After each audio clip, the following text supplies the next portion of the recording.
everyone, and welcome to another Beyond the Tales. And today we're going to be talking about episode 4, Mafia Mayhem. So, episode 4 was really inspired by Jurassic World Fallen Kingdom, and particularly the fact that the auction sequence, which we see unfold at Lockwood Manor, has a lot of characters present that we never see again. So, there's a lot of people who are already illicitly involved in dinosaur smuggling and the acquisition of dinosaurs even before they break loose on the mainland.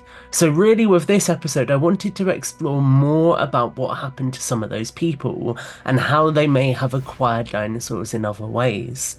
Now, the cool thing since writing this episode is obviously we've had chaos theory, which gives us a sense for the broader scale of storytelling here in terms of dinosaur smuggling within this world. So, this particular story is seen through the lens of Anton Orlov, who is the Russian buyer that we see in Jurassic World Fallen Kingdom.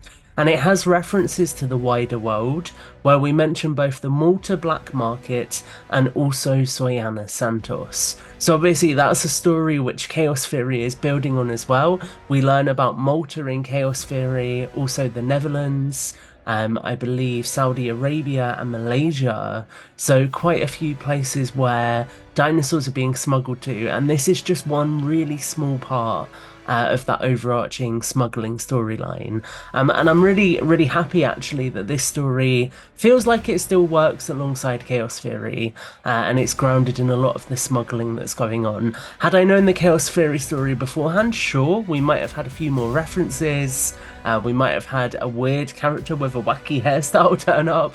But as it stands, I'm quite happy with where this slots into things. And I also thought, as a fun nod to Camp Cretaceous and a kind of fun answer on whether or not he survived, we'd have Toro in this episode. So Orlov, as we know in Fallen Kingdom, speaks to Gunnar Eversole about wanting carnivores, and here, what more deadly carnivore is there than a Carnotaurus who was isolated because his behavior was too aggressive. So that is really what we have here. We have Orlov with Toro causing chaos in the middle of the United States. And this episode ends with a post-credit scene where we have Antonio Bustos playing Howard King, and we have a reveal that Howard King has been working with Anton Orlov. So there's some kind of illicit connection between the dinosaur smuggling ring and Anton Orlov and Biosyn. So, in order to delve a little bit deeper into that, I thought it would be fun to catch up with Antonio Bustos, and we will do that right now. So, Tales from a Jurassic World Season 2, Episode 4 takes an interesting twist, I think, with the presence of Anton Orlov. And obviously that character isn't acting alone. So Antonio, at the end of this episode, we see King really taking the reins of things and actually getting a lot more involved in everything. So how did it feel to sort of have his story ramp up and finally cross over with Morrison and Brown? Absolutely amazing. In this episode, we see Dr. King's story really start to take off. It's an absolute thrill to watch his role expand and his influence grow in the story.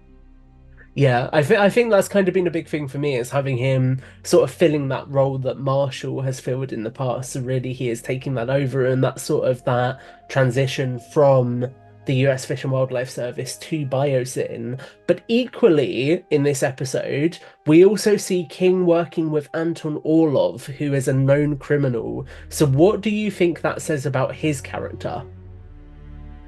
Let's see. I think King's collaboration with Orlov definitely adds a layer of complexity to his character. I think it suggests that King is not bound by conventional moral standards. And he's willing to engage with individuals, from the darker side of society, Yeah. if it serves his interest. And this willingness to work with a known criminal really highlights his pragmatism and perhaps hints at a willingness to, navigate those morally gray areas to achieve his goals. It also raises some questions about his motives and the extent of his ambition. And I just feel like it really adds depth to his character, and it's going to leave viewers intrigued about his true intentions. Yeah, I think that was quite exciting actually, was layering in some of that sort of criminal side of things, because we know it exists from Jurassic World Dominion, so kind of wrapping it all up and connecting it all was quite exciting.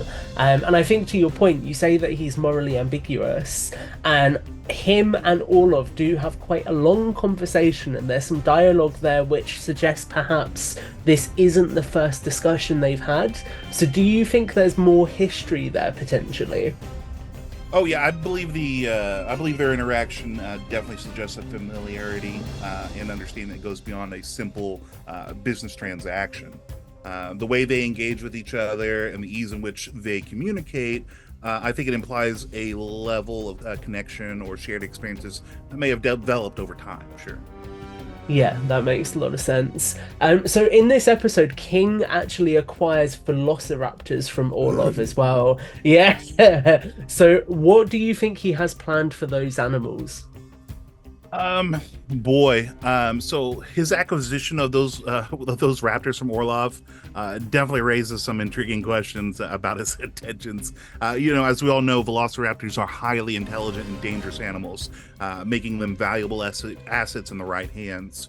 And King's interest in acquiring them suggests that he has very specific plans for their use, whether it be for research, security, or some other purpose that we don't know of yet. Yeah. And I guess lastly, on that kind of note, is there anything you want to tease about what we're going to see from King across the rest of the season? So we have 2 episodes left. I think this is really his sort of highlight this season, but there is still a little bit more to come.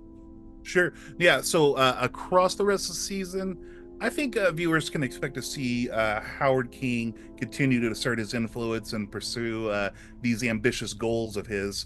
As the stakes escalate and the plot thickens, his actions and decisions will definitely shape the course of events to come. Yeah, I like that. Solid tease. Again, you've done 2 great teasers on our behind the scenes episodes. I love it. Is there any final thoughts you want to leave people watching with before we get out of here? Oh, don't miss the show. You're going to love it. Cool. I love that. Antonio, thank you so much. My pleasure. I'll catch you later. So there you go. That is our episode 4 breakdown. And as always, before we go anywhere else, I will leave you with a teaser for the next episode. So here is a teaser for episode 5, the prehistoric era.